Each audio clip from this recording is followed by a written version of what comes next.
Sometimes we like to eat fish for dinner, and whether it's freshwater or salt, they all taste good. Our guides are standing by to help you with the techniques to catch your favorite fish. This is the Texas Insider Fishing Report. Welcome to the Texas Insider Fishing Report. Presented by Yamaha. Welcome to the Texas Insider Fishing Report. We're your hosts, Brie Gabrielle and Captain Rick Murphy, and we've got some great reports for you from the best of the best captains and guides from around the state, right, Rick? Absolutely, Brie. You know, it's so cool to be back with our guys in Texas. I miss them. And I'm glad to see that they got a little bit of a reprieve from some of that heavy winds that they were all experiencing. Exactly. All right, well, before we get to getting, let's have a sneak peek at what Dave Ferrell has for us at the CCA workbench. What's going on over there, Dave? Well, we're going to talk a little bit about the Ned rig. Johnny Juice talked to me about. I know, but you call him Juice. I'm going to call him Juice. So he told me he's been giving me a whole bunch of stuff. So we're going to talk a little bit about the Ned lure, going small. Nice. It's all about Johnny Finesse. today. All right, starting us off with a detailed report from the Middle Coast region with Bink Grimes, who's telling you what's biting offshore and inshore. Go for it, Bink. I tell you what, the wind hasn't given us much reprieve. We're supposed to get a little bit this week, but that's just April. It's blown and it's blown and it's blown, and that's nothing new. It's been like that forever. We just deal with it. We try a new spot. We know what tides are optimal. We know the rising and fall of the moon, the stuff that we call, the majors and minors, and we just fish. So the best bet lately to catch trout along the Middle Coast has been to wait. Those strong incoming tides are pushing a good crop of glass mullet to the shoalgrass shorelines in Matagorda and Port O'Connor. Waiting is the best way to hunker along a leeward shoreline and to find fishable water. In Port O'Connor, they've been wading the sand and grass for trout to 18 inches on soft plastics. With the higher tides, more of those trouts have been pushed to the back lakes and being caught on corkies and small topwaters. And with the wind blowing over 20 knots on most days, be aware of the floating grass and be prepared to throw something weedless that will keep you in the strike zone. Like a gold spoon or rig a bass assassin, a weedless bass assassin. In Matagorda, Greensboro and the middle grounds are holding trout in the potholes on bass assassins, Norton bull minnows, gamblers, and down south lures. And again, that afternoon incoming tides have been best since the morning tides have been really low, and during the early morning hours have been best. Glass minnows are beginning to show on the shorelines, and the diving pelicans will show the way.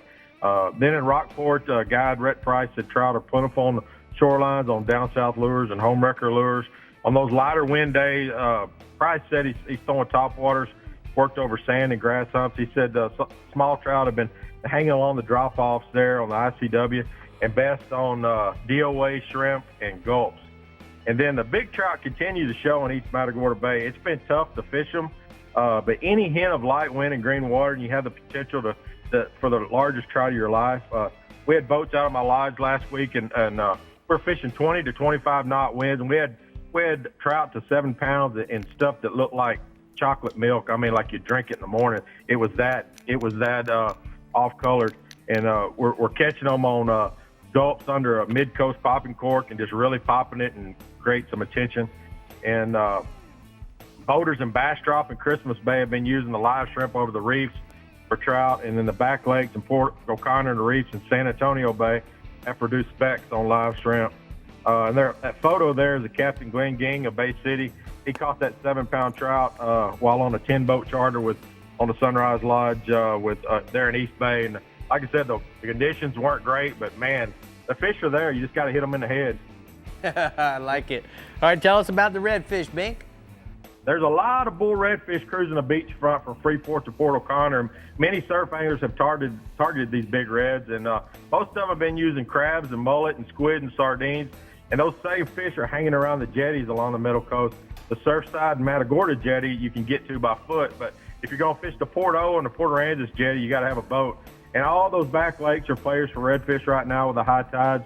It's mostly sand and grass in Port O'Connor, so you can either wade it or drift. Pringle, Conti, Shoal, Water, Fifth Lake. Basically, all those waters that you duck hunt with an airboat during the winter has got redfish in them right now. In Matagorda, our back lakes are mostly mud and shell, and they're kind of tough to wade. So we work the edges and points where the reefs come out of the lake. I like to make long drifts with a she-dog, a skitter walk, or super spook, and watch those reds kind of get a running start and blow that plug out of the water. We're working places like Lake Austin, Oyster Lake, Crab Lake, and Matt Island. And then Captain Brett Sweeney here has been working drains in Matagorda with chunks of mullet for limits of redfish to 12 pounds. Really some bruiser redfish. And then in Rockport, redfish have been super consistent on the flat, on caught mullet and shad. And then you also can catch them drifting the potholes on paddle tails like bass assassins and down south lures. And there's a photo there of Darian Swan with a beautiful redfish he caught with Captain Sweeney last week out of my lodge. We'll go to sheephead. Sheephead bite's been good at the jetty. A lot of sheephead on live shrimps against the rock. Stiff wind's been a factor. You got to really pick your days. It's really they're really there all the time at the Surfside, Matagorda, Port O'Connor, Port Aransas jetties. There's lots of sheepheads been found while fishing for trout on Half Moon Reef there in Palacios. But again, you got to pick your days because the wind's been blowing. Then on the reefs on the north shoreline of West Bay are holding them as well. Twin Island, Shell Island, Matt Island, all best on the incoming tides. And then we got one little offshore report. It's been tough to get offshore. When the wind's blowing 20 to 25, you just can't do it. One day it gusts from 30 from the south, and then it hammers you from north at 40 knots. And during the spring, you really need to make a plan for the weather because some of those days it's just not safe to get out there and break the jetties. And guide Mike Segal there in Freeport's been staying close in about 40 foot of water for bull redfish out of Freeport.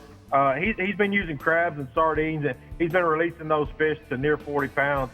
Then he said there's a lot of sharks been crashing the party in the same area. But, it's early for us for offshore. We try to push it, but every year, it's just tough. It'll get better in May and June.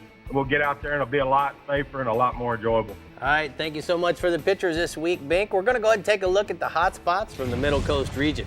Our Captain Bink says trout are good in East Matagorda Bay while drifting shell in 5 feet of water on a live shrimp under a mid-coast popping cork. And then in Rockport, the trout are best while wading the sand and the grass. Bull redfish are good at the jetties and along the beachfront on cracked blue crabs and sardines, Brie. All right, next up we have Johnny Geis in the Upper Fresh region with some exciting reports and photos from Lake Fork and Lake Texoma. Go, Johnny, go. Hello, Bree, Rick, and Dave. Y'all doing okay? We're doing great. How are you tonight? Great. We're going to go up to talk about Texoma. It's about 85 miles north of Dallas, a huge lake up there, but it has some outstanding striper fishing. Captains Bill and Chris Carey, they run the Striper Express Guide Service. He gave me an excellent report this week. Fishing's just been out of sight when the weather and the winds permit, and you'll hear that a lot tonight. The winds have been killing us all over. The catches, the stripers they're catching right now, they run 4 charter boats, and about everybody's coming in with a box of limit of fish, a 3 pound, they call them box fish, to fill up the limit, and they turn loose the trophies, and they're catching those up to 18 pounds, so good fishing there. The lake right now is normal, surface temperature's around 60 degrees, and it's just going to get better as the winds subside and the lake lays down a little bit. The baits of choice they're using, plastic baits, flukes and sassy shad. They like to throw them on a 3/4 to 1 ounce jig head. White and chartreuse colors are working the best. Make a long cast, let the bait go to the bottom. Slow, steady retrieve will get you bet. The stripers, just like the white bass, we call them sand bass here in Texas, they run up the river to spawn every year, and some of them have already done that coming back. Some of them are still headed up to spawn. So on each one of his charters, he said every day they're catching some that are spawned out, some that are just full of eggs, still pre-spawn fish on the same charter. Most fish coming off the flats. Structure in those flats runs from 20 to 30 foot depths. And really, if the birds are out, you got the gulls out and working, they'll give away the school pretty easy then. Just approach from the upwind side. Be sure you don't blow the school out, drift into the fish, and they'll come to you and you'll catch them. Look for the fish on your side skin when the birds aren't working. Use your 2D sonar. Not hard to find, but you just have to keep looking with all the wind to find out where the shad have moved to. Reports of surfacing fish are starting to show up. They specialize, Striper Express specializes in topwater, big topwater lures. It's an excellent type of fishing, and it's exciting as heck this time of year. And that's starting about next week. He said he's looking to be fishing on top waters from then on. Both the smallmouth and largemouth are spawning up there, and they're catching some good smallmouth mixed in with their daily striper trip. Tell me about the picture here, Bub. Well, he provided this picture of one of his clients, Gwen, from Rockwall, Texas, with her back-to-back personal best. That's some nice stripers. Yeah, those look great, man. Thank you for sending in the picture. Tell us about the largemouth on Fort. Each week I've got to cover that because this lake is something else when they bite. I got you.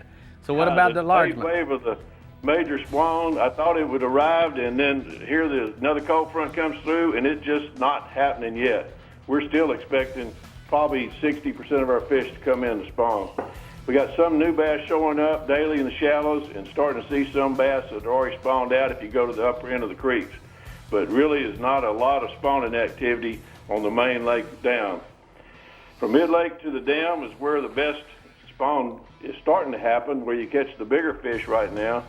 The water clarity is a little bit better there. Depends on which day and direction the wind's blowing from. And you can actually find some sight fish on those real calm days if you go in the very back end of some coves that have a little bit of vegetation in where the water's cleared up. Lake Fork, like Texoma has a lot of guides for stripers. Lake Fork probably supports more bass fishing guide service than any other lake in Texas. And we've got some excellent guides, a lot of them. Usually when the pattern changes, somebody figures it out first and starts catching the big ones a little before the rest of us. Well, I was going to report on guide Lee Livesey tonight. He's been on tear lately. He's been catching big catches of pre-spawners almost daily, and he's had several 5-fish catches that his customers have caught. Their best 5 weighing over 40 pounds lately. Wow. That is some strong black bass fishing. Are you Lee's done? been targeting Main Lake and staying out a little bit deeper than most of us and looking for the pre-spawners. They're not moved into spawn. He's throwing real large swim baits like an 8-inch Huddleston, well as some 3/16 swim baits, some Main Lake points. Throwing on the shell beds, that's where they seem to gang up off the points, using also some chartreuse square bills to catch some big fish. When the wind's blowing so hard, you can't use your topwater bait. Sometimes you go to a Carolina rig with a 1-ounce weight. B&M J-Bug Trader's working the best there. Best color is watermelon red. The big bass are feeding on big gizzard shad, and you'll see a lot of loons out off these points, and that's a giveaway of where the fish are feeding on. So shad-colored swim bait on sunny days, solid white one works good on the cloudy days. Spawn should last for about several weeks now. We're expecting a real good spawn here between now and end of April and into May. Be a lot of topwater fishing as well. Once the water temperature, and it's only 65 now, once it hits 70 degrees, our shad usually starts spawning, and all you have to do is look for the birds on the points in the morning and a lot of good topwater activity then. That's when we use baits like the Whopper Flopper and the spook type baits be the ticket. I'm looking forward to that happening. Tell us about this photo, Johnny. One quick tip, late evening buzzbait bites on, and just heard that today. All right. Tell me about this photo, Bub. Guy Lee Livesey's customer provided this picture. Here's the Lake Fork lunker. It's caught on a big 3/16 swim bait. Man, that's a nice fish. Great report this week. Johnny, we're going to go ahead and take a look at the Upper Fresh region hotspots. Our guide says Lake Texoma, big stripers are spawning up the river, and both pre and post spawners are being caught. Soft plastics like flukes and sassy shads will work. Look for the birds to find the schooling fish. And then Lake Fork bass, the long-awaited major wave of spawners has finally moved into shallow water. Big swim baits are gonna be on fire that bite. On fire. All right, we're getting down in the Lower Fresh region next here on the Texas Insider Fishing Report. And then we are seeing what's going down with Dave Ferrell at the CCA Workbench. Well, we're talking about that Ned rig, and we're also going to talk a little bit about swimming jigs, which, you know, we're going to have to find out what the difference is, aren't we? We are. You're going to learn right today, back. Dave. Yes, sir.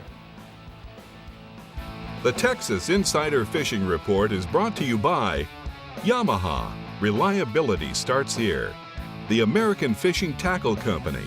Any fish, any water. Since 1958. Guy Harvey, marine wildlife artist and conservationist. And CCA Texas, a leader in marine conservation. Yamaha's 4.2-liter V6 offshore 4-strokes. For those that like their V6 lighter, faster, and stronger, setting new standards for power, efficiency, speed, and lightweight. Built for the rigors of offshore boating, packed with Yamaha's legendary reliability. And now Yamaha's 4.2-liter V6 four-strokes offer a choice between digital or mechanical controls to match your rigging preference. Yamaha, reliability starts here. Remember the glory days of gasoline? It's just not made the same anymore. Kick your gas into gear with StarTron. Pump up the performance in all of your engines. Cure the problems of ethanol with the power of enzymes. And maximize your mileage every time you drive. Kickstart your engines with StarTron.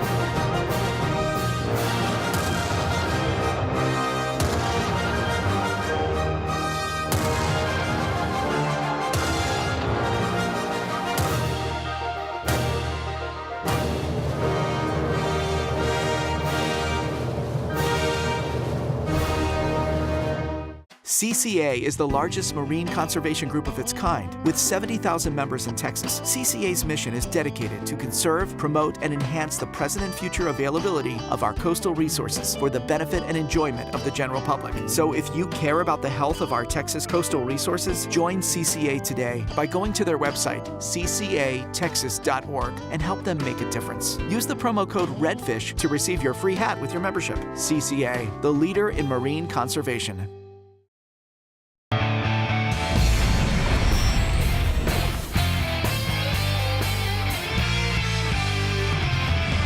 Well, we're here at the CCA workbench, and Dave, you know, sometimes you got to operate outside of your comfort zone. Oh, yeah. You and I have been fishing saltwater our whole lives. That's why I have Johnny Jice, man. He's helping me out. So he turned me on to that Nico rig last week that I'd never used before.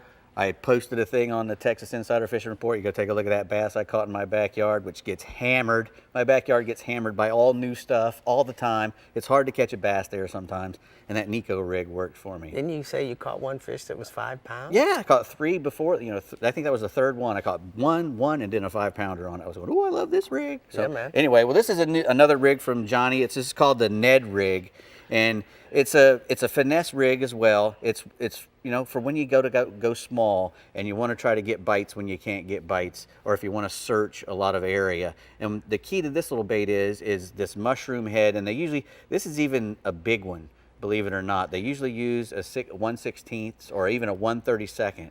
And you can rig this either weedless by screwing the worm into this. You could, but you usually don't even do that. I put that screw is on there because I can't find hardly any mushroom heads around here that don't have a screw. This is what it's actually supposed to look like without a screw head. It's supposed to be the mushroom head jig. This is a big one. Really a big one. This is a 4-inch one. Most of the time they're going to be 3 inches long, and I think this is an 1/8 ounce or even, it was a lot bigger. But the point is, it's supposed to have a mushroom head, and that mushroom head makes it sink a little slower, especially when it's that small size, that 1/16 size. Here's a little tiny. Exactly, and it sinks down, and what it can do, it can sit on top of heavy grass, right? And you can jig it and move it when it's really small like that, and it's neutrally buoyant because you got that little head and a kind of a fat body. They'll use a sluggo. They'll cut a sluggo, a 6-inch sluggo in half, a stick bait, and they'll use that so it's kind of a fat body sometimes, and that gives it a neutral buoyancy. So you can work that thing in a lot of different ways. But let's stop on that for 1 second. You and I both, I think, agree that when fish, whether saltwater or freshwater, are difficult, go smaller. You go down in size in your true. presentation. Yeah, well, big fish, you hear that big fish eat big baits. And that's true. But every day is not Thanksgiving. Right.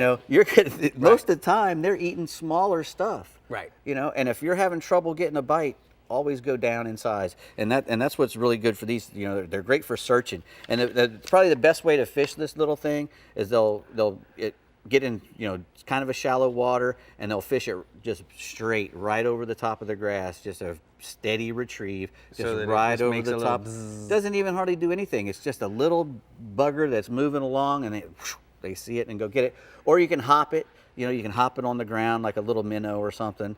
But it pick up and glide. It's good around docks. One thing about these things, though, if you feel like you're getting a bite, it's good not to set the hook real hard on them, because the body is a little fat, and when you have the proper size hook, which is kind of a big hook and the big jig sticking out, the hook is not that far out of this thing. Mm-hmm. So when if you jerk it real fast, you have a chance of jerking it right out of his mouth. It's best to let him go ahead and take it and swim away with it, and then just reel tight, which is a great way to hook a lot of different things, believe it or not. A lot of guys jerk when they don't have to. Let's talk a little bit about these creature baits quickly. Okay, well these are swim jigs, and a swim jig is kind of like that Ned bait, except on a bigger scale. And these swim jigs are made. It's kind of like a spinner bait without the spinner. Mm-hmm. It's to be a little bit more stealthy, not a big thumping bait. When the fish get tired of all that thump stuff they're seeing all the time, sometimes they want something a little more stealthy. And what they'll do is they'll fish these triangular-headed baits. They got a big flat bottom on the bottom of the jig, so that kind of stays up a little bit and planes in the water a little better. Some of them even have the tie going through the inside of the jig head to make it stay up. Mm-hmm. And what you'll do is you'll just fish that in shallow water right above the grass again, or in deep water you can drop it down and let it slowly dig down, and then just hop it back to you, or just retrieve and stop, and let it go and then stop, and then go and then stop. And fish love it. That's another great bait for if you don't know where they are, or if you've got a big flat expanse and you think there's fish scattered on it. This is a good fish finding rig, and you can put any kind of trailer you want. Yeah, it doesn't necessarily have to be a frog. It can be a lizard. It can be a lizard, a crawdad. It can be a paddle tail. Something with a paddle tail. You just got to make sure you don't get something so big that you can't keep it up in the water column like you want to, because it's a swim jig. If you wanted to fish it on the bottom, you can put a great big thing on there and a heavier weight and punch through lily pads and whatnot. But this is a swim jig. And Dave, you were slightly worried about not being able to talk about this whole time. Well, I like to use the stuff, so. Hey, I like the fact that you went home and tried out last week. That Nico thing was good, boy. Nico rig. We practice what we preach here on the Texas Insider Fishing Report, don't we? Yes, we do. All right, let's check in with your Lower Coast Region Captain, Chad Kinney, who is always giving you options when it comes to offshore and inshore. So let's see what he's got for y'all on the weekend menu. Hey, Chad. Hey, everything's going great. Got some high winds, blowing north and south. So when you're talking about options, I'm going to give you good options in those conditions to produce the best there. So when you got those conditions blowing north, 30, 40 mile an hour, and you get south down here in the lower coast, that happens this time of year, but the long range forecast is going to be good. So starting out on our hot spots here, the bay fishing's been good out of Arroyo City on the trout and redfish, and offshore still consistent, excellent on snapper and kingfish in state waters on the lower coast here. So on the bay fishing, I'll say it's good on trout and redfish. Arroyo City, for people who haven't been down here, it's between Fort Mansfield and South Padre Island, so you can access it from Fort Mansfield easily, or South Padre and get in there. It's a little more protected from the wind, which will get your water conditions a little bit better for you, help you out on that access of it. So trout fishing, it's been good around Rattlesnake Bay and Green Island. Still trying, live shrimp's working real well this time of year. Top and core can start out in about 3 feet of water around grass beds and your sand pockets there. That works out well. For your grass beds, you can see the dark areas in that area. If you're in an area that's really blown out and completely mud, you won't see it. But around that area around Arroyo City, you'll be able to see that stuff and work that sand pocket, whether it's with your live shrimp or soft plastic. So that green area, work all the edges, or your poppet cord can get that, whether you're drip fishing or wade fishing there. But the soft plastics are still working well also. I like using that 8-ounce jig head, sand eel. Been still working great this time of year. Preferably I like a little chartreuse tail, or you can use a solid bone color, works good. And also in the early morning, there's been some decent blow-ups on top water. So if you're using that, I like using a little Rapala skitter walk. Been working well on that also. If the wind starts cranking up, which you can this time of year, and it's been doing it, if it gets 20, 30, just stay in that shallower water. But if it is nicer, you got 15-mile-an-hour winds like that, move up to that 4 to 5 foot water depth. You'll see it a little bit greener. You go to the edge of the drop-offs, and that'll produce some trout still as the day goes on right through there.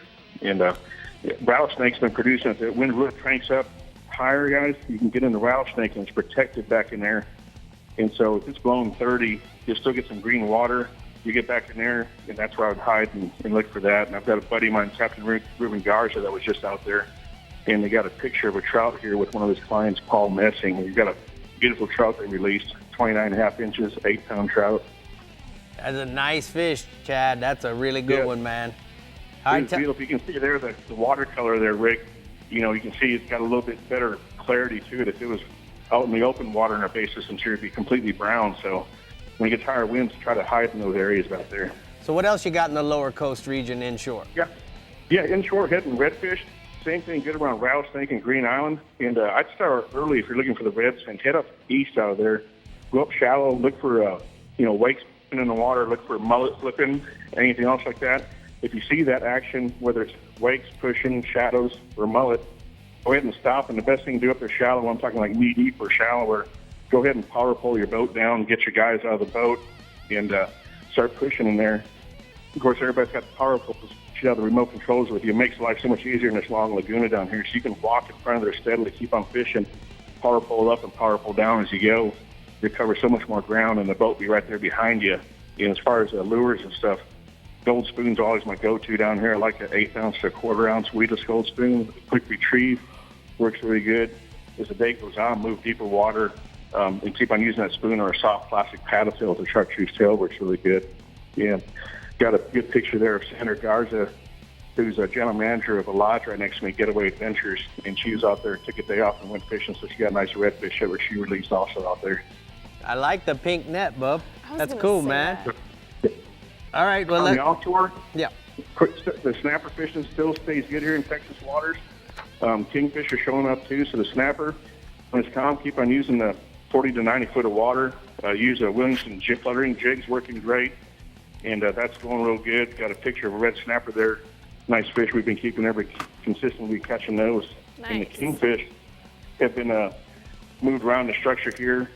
Try to get that after the northern's blown through, but we're going to have some nicer weather coming in here. Southeast winds, which can help a bunch for blue water. But on the kingfish, stick with that Rapala dive or rigged wire. And also, free flow to ribbon fish works well on a three rig hook set. Be working great. And then I'd use an AFCO gap for those guys. We can use them like 2 to 3 inch gap works better. Hey, that's a great report this week, Chad. I appreciate the tip on the gaff. We're going to go ahead and take a look at the hot spots from the lower coast region. Inshore, bay fishing is good out of Arroyo City for trout and redfish. And then offshore, snapper and kingfish is excellent in state waters on the lower coast. All right, if you're planning to fish in the lower fresh or upper coast regions this fine weekend, then you're going to want to hang in there because we're coming to you next on the Texas Insider Fishing Report. And we also want to remind you to visit our website, like us on Facebook, follow us on Twitter, watch us on YouTube, and view and tag us on Instagram for all things fishing in Texas. We'll be right back.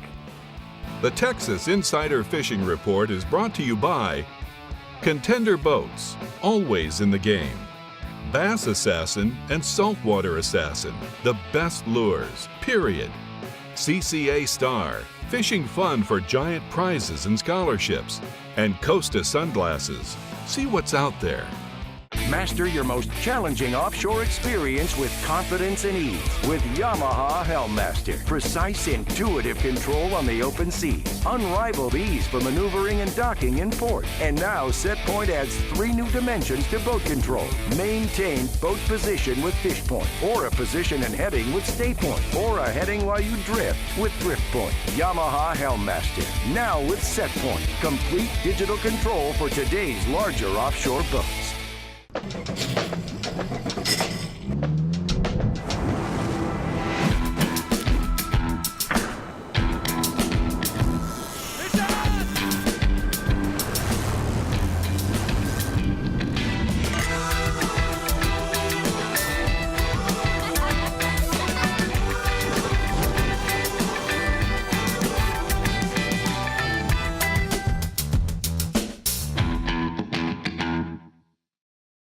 As close as you're gonna get to a sure thing for catching billfish is Guatemala. They're here, man. This has been a 20-year run, buddy. These things haven't left. There's no cycle. When it comes to sail fishing, this is the real deal.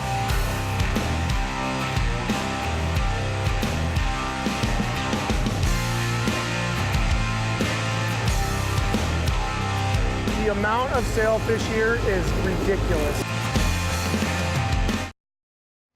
Remember to follow our guides and be up to date on all things fishing in Texas. Make sure to head over to TexasInsiderFishingReport.com.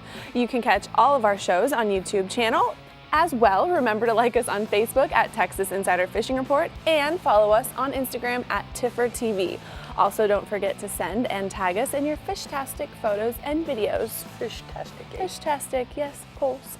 The Yeti Lower Fresh region is on our minds, and Matt Reed has plenty of lake options for y'all, including Fayette County, Somerville, Lake Travis, Belton, Buchanan, and Falcon. I know, so listen up and make sure to take some notes. Seems like we've got a lot of water to cover today, so let's get started, Matt. Yeah, Brie, we're going to see how many we can hit in our allotted little time frame. Let's go. Let's go. Start off talking about largemouth bass. Fayette County has been very consistent lately with the fish in the trees, the shallow grass. They're also starting to school up out on the main lake points. For the offshore fish, you need to throw a Carolina rig. Seems to be the best bite right now. Colors are watermelon, June bug, and red bug. The shallow fish, you need to flip the trees with a dark creature type bait. 3/8 ounce weight has been doing the best, and a few good fish on square bill crankbaits and rattle traps around the isolated grass patches. Kicking over to Lake Somerville, the water's falling really fast. It's been high, but it's starting to recede, and the bass that were up in the flooded bushes have retreated to the outside edge. You're able to catch those fish on textured rig soft plastics. Top waters, hollow body frogs, and chatterbaits are still producing really well on that edge of the flooded brush. But a lot of the big females have moved out to the offshore areas, the main lake points with the drops and 12 to 15 feet of water. Been some really big ones caught recently on deep diving crankbaits out there in that 12 to 15 foot zone. Those two reports came from Greg Boyk at Angler's Angle Guide Service. Moving over to the Austin area, where Brian Cotter from Texas Hogs has sent me reports on several lakes. Let's start off on Lake Travis. Catching huge numbers on Lake Travis. Size might not be giant right now, but you might catch 100 bass in a day. It's just a lot of fun. Some of them will be good ones, but a lot of them are small, but man, that keeps the action going. They're using a lot of soft plastic like crawl worms, Senkos, and a 3.5 inch Kitech type swim bait is working well. Over another lake in that area, Lake Buchanan, still catching a lot of 20-plus pound bags, and what that means in tournament results, a 5-fish limit, being able to average 4 pounds of fish, which is a really nice average size fish, and they're catching those fish on soft plastics around the trees. Moving up a little bit to the north, Lake Belton. Lake Belton over the years hadn't been known for a lot of big fish, but it's been pumping out a lot of good fish lately. Catching those fish on moving baits like crankbaits, spinner baits, and swim baits.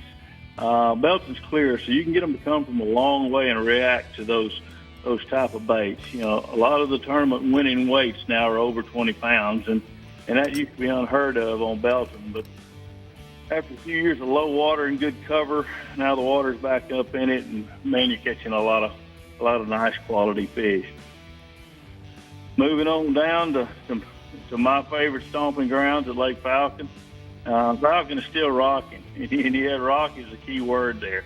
The water levels are falling real fast from the irrigation draw, and those fish are really grouping up out on the rock. Ledge rock is the best. The bigger the rock, the better the fish seem to be congregated up on it. And those depths are, 12 to 20 foot seems to be the magic depth. You can catch them throwing a Carolina rig, Zoom, Magnum, trick worm, and red bug seems to be the best. I'm also throwing a stand-up head with a big 11-inch worm on it, big straight tail worm, and able to catch some bigger fish that way. Don't hesitate to pick up your Z-Boss 20 crankbait in a moon glow pattern or something with some chartreuse in it. That's always a great way to catch some fish on Falcon. All right, let's talk about some crappie, bub. All right. Lake Travis, the crappie are really biting well up the river on Travis. The trees that are out in, that 10 to 20 foot range, the crappie are congregating in them. You're able to catch those fish right now using little 8-ounce plastic jigs or live minnows if you can get a hold of them if you prefer live bait. The numbers and the size have been really good there. Hey, Matt, great report this week. Man, you really covered the biggest part of Texas in your region, and I appreciate all the extra effort. We're going to go ahead and take a look at the lower fresh region hotspots. Our guide Matt said Fayette County lake bass are biting well in 5 feet of water around the trees in shallow hydrilla. There are also some on the deeper main lake points, Bree. He did cover a lot of lakes. Good job, Matt. Yeah, all right, Captain Caleb Harp is up next with some know-how in the upper coast region. So Caleb, if you're ready, please bring us one step closer to hopefully a less windy weekend on the water. I hope I could bring some calm winds, but we'll see what happens. Anyway, let's do it. Let me snap my fingers. But let's go ahead and start talking about the redfish. Well, you know, the whole Sabine complex is still really fresh right now. That whole lake is pretty much inundated with fresh water from the Neches and the Sabine rivers. But luckily, that inflow has slowed down some. And although the lake itself is pretty nasty, the lower end of the channel is improving. You know, the Sabine Pass, which is the ship channel, is very deep and it gets a ton of current going up and down. So with each incoming tide, the water will get saltier. And the redfish has started to show up along rock piles and humps off of the channel, as well as the jetties. And like we've talked about before, when fishing the jetties, the best way to fish them is just to fish parallel to the rocks with crankbaits, or just a vertical jig, any particular washout, or the tips themselves. Rapala DT16 or DT20 crankbaits and Fire Tiger or Chartreuse are good colors right now with the off-colored water. And when vertical jigging, I like a Pearl 4-inch gulp shrimp Texas rig weedless on about a 6-aught hook with a 1/2-ounce slip sinker. And rigging weedless always allows you to fish all that trash and, you know, the rocks without constantly getting hung up. And we'll pray that the wind and the rain will kind of slow down, and hopefully that Sabine complex will get right back to normal. But then also going to trout, you know, whenever this wind will allow us to start drifting consistently, the Worcester Reefs and East Galveston Bay will become a player. Normally we're already out there drifting the reefs and doing pretty well by this time, but with the weather that we've had, it's kind of held us back. And it seems like this wind's either blowing 30 out of the south or 30 out of the north, and with that washing machine effect, it isn't good for our water clarity. But fishing behind these cold fronts has been tough too, with the high barometric pressure keeping the trout lock-jawed. But once this weather stabilizes, we'll be right back on track. You know, most all of the reefs in East Bay are marked with PVC poles, signifying the Worcesterman's leases on each reef. Just using your sonar, you can find particular humps or fingers off of these reefs that will hold fish a little more concentrated. The best tactic for getting bites is generally always going to be a soft plastic. My favorite is Mirror Little John, and I think that the aerodynamic body creates more of a sporadic action, which results in more reaction strikes. Very seldom do we throw anything heavier than an 1/8-ounce jig head out there.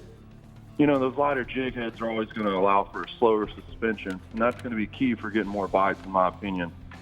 Now, I got a pic there of, kind of what to expect as soon as this wind dies down. That's 2 longtime clients of mine, Nick Dewey and Ryan Broussard, doubled up. So when it gets calm, it's going to get good. All right, tell us about offshore, bub. Yeah, man, offshore, you know, it's still blowing, but we did have a pretty good little weather window at the beginning of this week, and got some good ling reports from old buddy Carl over there in Freeport with Salty Dolphin Charters. And so, you know, the ling have arrived, which is good. So focusing on any near-shore structure is key. And, you know, these ling are really curious fish. Any type of noise will bring them to the top. You can rev your motor up or slap the side of your boat, and they're going to rise up. Ling fishing is pretty unorthodox, though. Ling can be caught on essentially anything, and some days it's nothing. You know, one day one day you can't go wrong, and sometimes you can't get them to touch anything. You just never know. But one of the most consistent artificial tactics is going to be a 2 to 4 ounce bucktail jig with a grub or a curly tail plastic. And, you know, that's going to be your best deal for artificial. And then live bait's going to always produce more bites. So when live baiting, use about a 3-foot leader of 60-pound fluoro tied to a 5-aught live bait hook with live shad. And those live shad are like candy to ling. They can't resist them. And, you know, some of these ling are going to be up to about 60 pounds right now, so it's a good time to go catch a good one. And then I've got a picture there submitted from Carl with Salty Dolphin. of a forest with a really nice ling. So that is a that's nice what to cobia, man. expect. Awesome. Oh yeah, for sure. And then you know, the next weather window we get, the kingfish action should be in full swing in about the 60-mile range. And trolling bottom structure and oil platforms are going to be your best target areas. And you know, there might not be as many kingfish this time of year, but the average size fish is going to be a whole lot larger. You know, trolling deep diving Rapala magnums or large spoons are great artificial choices. And then trolling ribbonfish dead on a kingfish rig or a live hardtail on a kingfish rig are your best natural bait choices. And generally, a kingfish rig is going to be, you know, a wire leader that consists of 3 treble hooks tied in series. And kingfish up to 40 pounds are not uncommon this time of year, so go get after them whenever that wind lays down. All right, well, good luck with that wind, Caleb. We're going to go ahead and take a look at the CCA Upper Coast hotspots. Caleb says inshore redfish on the Sabine Jetty and the lower channel rock piles and humps. The salinity is slowly but surely starting to come back. Rapala crankbaits or vertical jigging Texas rig gulp shrimp or shrimp can't be beat. And then offshore, ling or cobias are showing up on the near shore structure. Any of the surface structures such as oil rigs, standpipes, and navigational buoys will have the ling on them. Big bucktails, jigs, and live shads are the best bet, and the ling are up to 60 pounds. Did you know that ling is a cobia? I did right after you told me.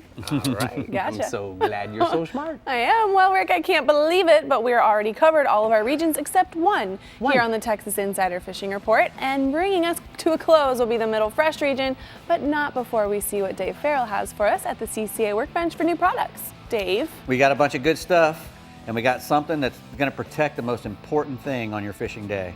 What is that, Dave? What is that? Your lunch. Ooh, the lunch. Protecting your lunch. Protect your lunch. We're worrying about Protect our your food. All right, we'll be back. The Texas Insider Fishing Report is brought to you by Rapala. Catch the latest at rapala.com. Yeti, built for the wild. Building Conservation Trust, CCA's National Habitat Program. Startron, cures and prevents ethanol fuel problems. And Casa Vieja Lodge, 5-star angling in beautiful Guatemala. When you've got an incredible opportunity in front of you, you want a Yamaha VMAX SHO behind you. Just ask 2017 Toyota Bassmaster Angler of the Year, Brandon Polinick. He'll tell you, if you're an aspiring angler with big dreams and a VMAX SHO, there's no limit to what you could achieve. Light, fast, fuel-efficient V6 performance and Yamaha reliability that lets you focus on your game. Nothing pushes you like a Yamaha VMAX SHO. And that's all we need. We need next quarter so we can bonus everything. Yeah? Stop working right now! Look outside. Is this spreadsheet weather? No, it's not. This is fishing weather. So stop clicking, get out there, and catch a bass.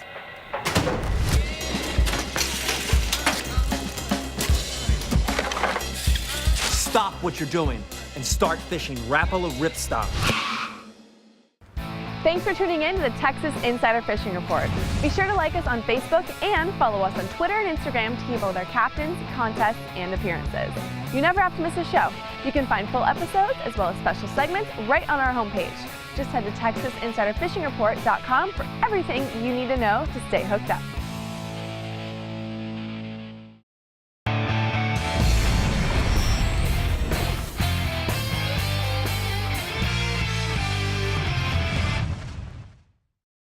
Hi, I'm Robert Shamlin with JL Marine with your Power Pole tip. Today we're going to talk about something that's pretty exciting, and that's the new heavy-duty hydraulic hose. We've upgraded from the old tubing to this new heavy-duty hydraulic hose for a couple reasons. Number one, it's much more durable in those varying weather conditions. When it gets really hot or really cold. It also has an increased capacity up to 1,750 psi. Another great thing is the pre-crimp fittings that we offer right from the factory, so it makes your installation as easy as plug and play. And we also offer additional hose in a 3, 5, and 10-foot lengths. So if you're doing an installation like on this bay boat and you've located the pump further up, you can get those additional hose lengths when you purchase your power pole. Next week, we're going to talk all about the new and improved pump and motor system that comes in 2017. And that's your power pole tip.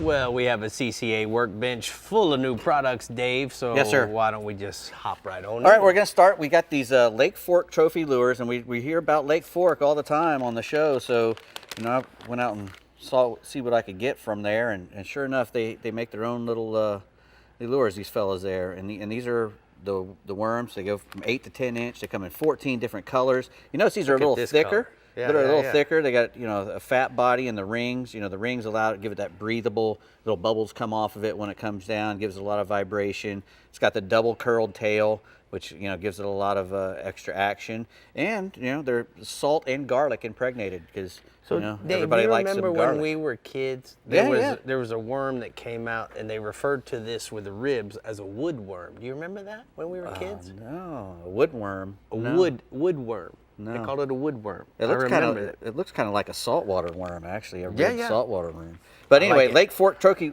lures, you go to lftlures.com to see all the different kinds they got.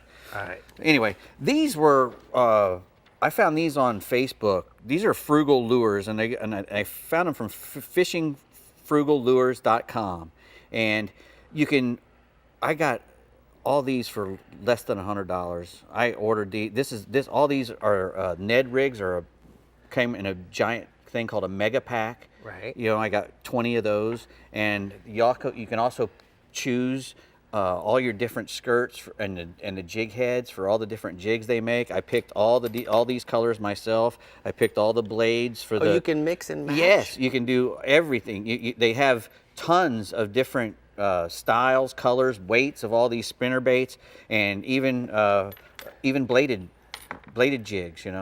So just frugallures.com. You can just go online and you just shop and just order and just pick and choose all different kinds of stuff. Sounds like it made you happy. I was very happy. I enjoyed it. I like picking my own stuff. So they got two different kinds of packs. You can get frugal packs, which only come with a few, and then the mega pack, which is what I got. So you said something about saving lunch. Well, I'm very partial to my lunch, and this is called the Sub Safe. And I was looking at it going, what the heck is that thing? And then you told me, you put a sub in there. You can put a 6-inch sub in there. Or you can put those two big pieces together and put a 12-inch in there. Dave, the keeps it from getting soggy and all the ice. You put it in plastic. You get your sub and you put it in the plastic. You put it in the cooler. It gets all sogged out and crushed and chomped before you even eat it. And this thing keeps it from getting chewed before you eat it. The cool part is that this is crush proof. Yeah. It also can be used as an ice scoop. Yep. It can also be used as a cup. A nice big cup. And the cool part is BPA free. Yep. So it's safe for you. Safe for you. And it's, it comes in green and pink. Now the owners told me, Dave, that they put a piece of bread when they're testing. Mm-hmm. They left it in the cooler for 6 days, kept putting ice as they were on a trip.